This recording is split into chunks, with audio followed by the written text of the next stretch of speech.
5-й час пожарные ликвидируют последствия возгорания. К моменту нашего приезда еще тлел чердак, из окон валил густой черный дым. По словам местных жителей, огонь был настолько сильным, что сразу охватил всю крышу. Очень сильный взрыв. И в обоих вылетели окна. И внизу вот с той стороны. И сразу воспламенилось все. На этих кадрах из соцсетей первые минуты после ЧП. Языки пламени вырываются сразу из двух окон второго этажа. Позже из-под практически обрушенного козырька подъезда спасатели выводят пострадавшего мужчину. На нем изорванная одежда, на лице копоть, на коже рук и ног ожоги. На вопрос, что случилось, он эмоционально объясняет. Поставил чайник. Что там у тебя случилось?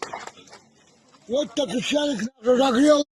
По словам местных жителей, если он и поставил чайник, то точно не на бытовом газе. Как раз сегодня его не было. Всех жителей предупредили заранее. Сегодня утром газовики отключили газ.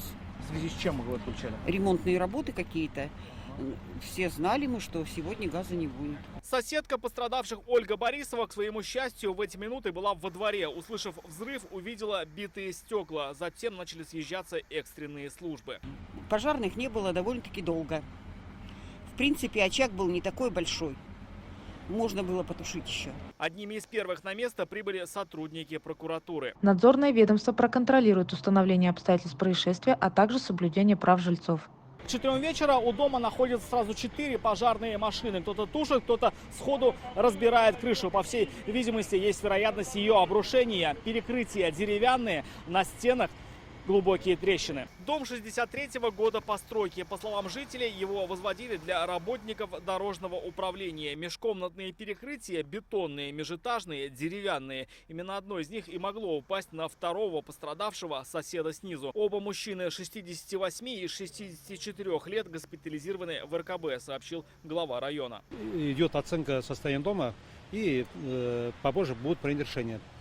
Либо решение восстановления, либо о сносе данного дома. В доме однозначно находиться невозможно, потому что и все сгорело, и крыша. Всем жителям дома предложили бесплатное проживание в местном лагере «Волга». Пока речь о 12 лаишевцах. Сейчас составляют список жильцов.